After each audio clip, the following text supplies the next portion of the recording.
প্রিয় ভিউয়ার্স, আজকে উপস্থিত হয়েছি খুবই গুরুত্বপূর্ণ একটি প্লেসে, অর্থাৎ ডং মুয়াং আন্তর্জাতিক বিমানবন্দর, অর্থাৎ ডং মুয়াং ইন্টারন্যাশনাল এয়ারপোর্ট।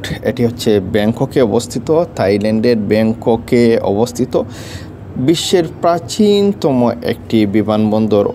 1914 সালে যে বিমানবন্দরটি আন্তর্জাতিকভাবে ফ্লাইট শুরু করে, অর্থাৎ আনুষ্ঠানিকভাবে 1914 সালে এই বিমানবন্দরটি ফ্লাইট শুরু করে।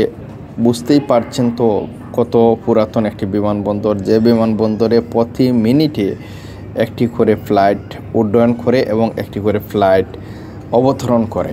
তো আমরা দেখতে পাচ্ছি, আমরা কথা বলে বলে দেখব যে কি পরিমাণ বিমান এখানে ওঠানামা করছে। বেশিরভাগ বিমান হচ্ছে এশিয়ান.com, অর্থাৎ এয়ার এশিয়ার বেশিরভাগ বিমান।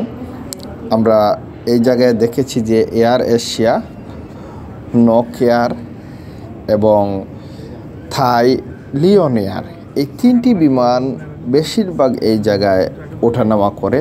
আমার মনে হয় এই তিনটি কোম্পানির এই বিমানবন্দরের সাথে বড় ধরনের কোনো চুক্তি রয়েছে। তো আমরা দেখতে থাকবো বিস্তারিত। অত্যন্ত সুন্দর চমৎকার একটি বিমানবন্দর। আমরা দেখতে পাচ্ছি যে একটি বিমান উড্ডয়ন করছে, অর্থাৎ ধীরে ধীরে দ্রুত গতি বাড়াচ্ছে। এক সময় উড়ে যাবে, আর একটি বিমান উড়ার জন্য সিরিয়ালে আছে, অর্থাৎ প্রতি মিনিটে মিনিটে বিমান উড্ডয়ন করছে, অবতরণ করছে। সাধারণত বিশ্বের খুব কম বিমানবন্দর দেখা যায় যে প্রতি মিনিটে বিমান উড্ডয়ন করে এবং অবতরণ করে। এত ভালো লাগে এই এয়ারপোর্টে। যতক্ষণ দাঁড়িয়েছিলাম আমি শুধু বিমানের ওঠানামাগুলোই দেখছিলাম, যে কিভাবে যে এত বিমান ওঠানামা করছে। আপনারা দেখতে পাচ্ছেন বিভিন্ন ধরনের বিমান আছে। বেশিরভাগ দেখা যায় যে এয়ার এশিয়া, থাই লিওন এয়ার এবং নক এয়ার, এই তিনটি বিমান বেশিরভাগ দেখা যায়। এই তিনটি বিমানকে বেশিরভাগ সময় দেখা যায় কন এয়ার সম্ভবত।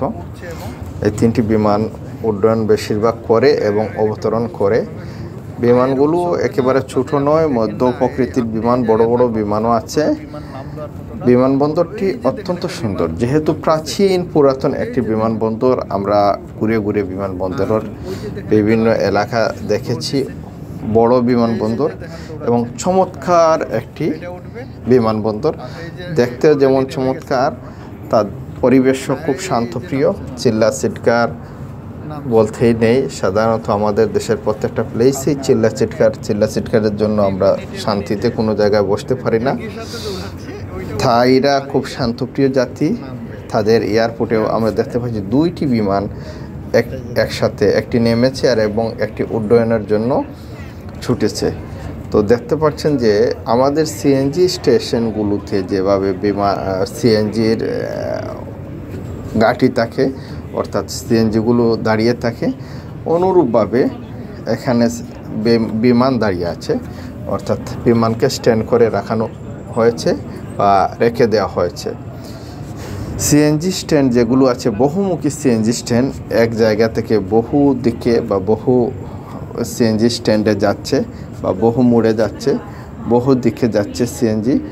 অনুরূপভাবে এই বিমানবন্দরটি একটি চমৎকার বিমানবন্দর, অর্থাৎ এই বিমানবন্দর থেকে বহু দিকে প্রতিটি মিনিটেই বিমান উড্ডয়ন করছে, নামছে, অর্থাৎ উঠানামা করছে মিনিটে। চমৎকার লাগে দেখতে বিমানবন্দরটি। আপনারা তো নিজেরাই দেখতেছেন। হয়তো অনেকে মনে করতে পারেন যে একটি বিমান যাচ্ছে না, এগুলো হচ্ছে ওই যে নাম একই, যেমন এয়ার এশিয়া, আপনারা বারবার দেখছেন এয়ার এশিয়া, বারবার দেখছেন কন এয়ার, বারবার দেখছেন থাই লিওন এয়ার। সাধারণত আপনারা জানেন প্রত্যেকটি বিমান কোম্পানি তাদের কালারগুলো বা ডিজাইনগুলো একইভাবে তৈরি করে। প্রত্যেকটি বিমান দেখতে একই রকম। তো আপনারা দেখতে পাচ্ছেন যে এত চমৎকার, এত সুন্দর একটি এয়ারপোর্ট, এবং এই যে সিরিয়াল ধরা আছে, অর্থাৎ সিরিয়ালে বিমানগুলো একটার পর একটা উড্ডয়ন করবে, উড়ে যাবে সিরিয়ালে, অর্থাৎ সিরিয়াল বাই সিরিয়াল, একটির পর একটি বিমান উড্ডয়ন করছে, আবার সিরিয়াল বাই সিরিয়াল একটির পর একটি বিমান নামছে। এই যে আমরা দেখতে পাচ্ছি একটি বিমান উড়ার জন্য ছুটেছে, এই মাটি থেকে উঠে গেল, এই শুরু হয়েছে উড্ডয়ন। তো এইভাবে প্রতি মিনিটে একটি উড্ডয়ন করছে, প্রতি মিনিটে নামছে, প্রতি মিনিটে এই যে আরেকটি বিমান এসে নামলো। তো এই জায়গায় আমি প্রায় 1.5 থেকে 2 ঘন্টা ছিলাম, অর্থাৎ 1.5-2 ঘন্টা আমি শুধু এগুলোই দেখছিলাম যে প্রতি মিনিটে নামছে উঠছে, নামছে উঠছে। ধন্যবাদ আজকে।